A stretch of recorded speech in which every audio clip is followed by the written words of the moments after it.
Hi అండి, welcome back to our channel మా ఇంటి పొదరిల్లు. ఈరోజు లాగా వచ్చేసి నిమ్మకాయ పచ్చడి పెడుతున్నానండి. నిమ్మకాయ నిల్ల పచ్చడి.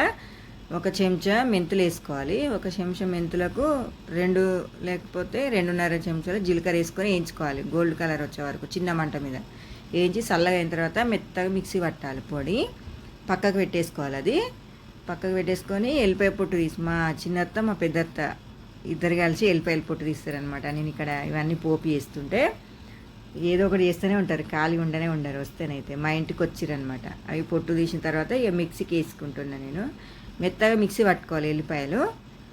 అది పక్కకు పెట్టుకొని ఇక పోపుకు నూనె పోపు చేసుకోవాలన్నమాట. పల్లి నూనె తీసుకున్నా. నేనైతే ఒక 1/2 కిలో తీసుకున్నా పల్లి నూనె. ఒక చెంచా ఆవాలు, ఒక చెంచా జీలకర్ర వేసుకొని చిన్న మంట మీద గోల్డ్ కలర్ వచ్చే వరకు ఫ్రై చేసుకోవాలి. ఫ్రై అయిన తర్వాత స్టవ్ ఆఫ్ చేసుకొని ఎల్లిపాయలు వేసుకోవాలి.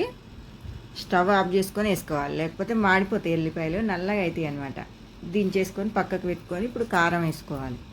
నేను ఒక 10 నిమ్మకాయలు పెద్దవి, ఒక 2 గంటలు కారము, 1 గంట ఉప్పు వేసిన, ఎల్లిపాయ పేస్టు వేసుకొని ఒక పెద్ద చెంచాడు జీలకర్ర మెంతుల పొడి వేసి బాగా కలుపుకోవాలి.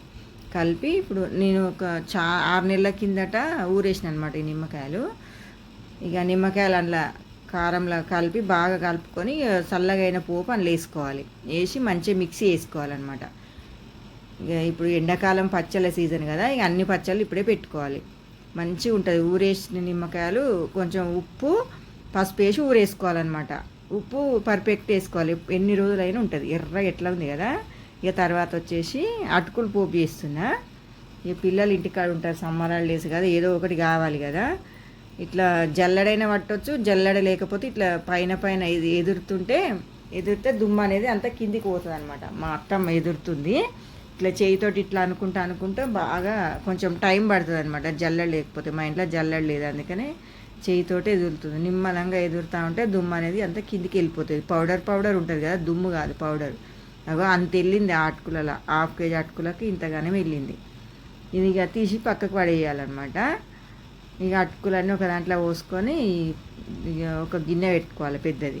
ఒక పావు నూనె పోసి అటుకులు ఫస్ట్ వేయించుకోవాలి, కొంచెం క్రిస్పీగా అయ్యే వరకు వేయించుకుంటే మంచిగా టేస్ట్ బాగుంటాయి. క్రిస్పీగా నోట్లో వేసుకుంటే కరిగిపోతాయి అన్నమాట అటుకులు. అంత బాగా ముందు వేయించుకొని బాగా మంచిగా చిన్న మంట మీద గోల్డ్ కలర్ వచ్చే వరకు వేయించుకొని అవి పక్కకు తీసేసుకోవాలి. తర్వాత ఒక 2 స్పూన్ల ఆయిల్ వేసి జీలకర్ర ఆవాలు, ఒక 5-6 ఎండుమిర్చి వేసుకోవాలి. ఎండుమిర్చి వేసుకొని కొంచెం ఫ్రై అయిన తర్వాత 1/2 కేజీ అటుకులకు ఒక 100 గ్రాములు పల్లీలు వేసుకోవాలి. పల్లీలు కొంచెం వేగాలి. కొంచెం వేగిన తర్వాత మళ్ళీ ఒక 100 గ్రాములు పుట్నాల పప్పు వేసుకోవాలి. అవి కూడా కొంచెం బాగానే వేగాలి, చిన్న మంట మీద వేయించుకోవాలి. తర్వాత ఒక 10 పచ్చిమిర్చి కట్ చేసుకొని వేసుకోవాలి. మధ్యలకు పచ్చిమిర్చి వేగిన తర్వాత కరివేపాకు వేసుకోవాలి. కరివేపాకు క్రిస్పీగా ఫ్రై కావాలి. క్రిస్పీగా ఫ్రై అయిన తర్వాత ఒక 1/2 స్పూన్ పసుపు వేసుకోవాలి. ఎక్కువ పసుపు వేస్తే కూడా పచ్చగా అవుతాయి అనమాట. 1/2 స్పూన్ వేసుకొని తగినంత ఉప్పు వేసుకోవాలి. ఇప్పుడు ఉప్పు వేసి బాగా కలపాలి.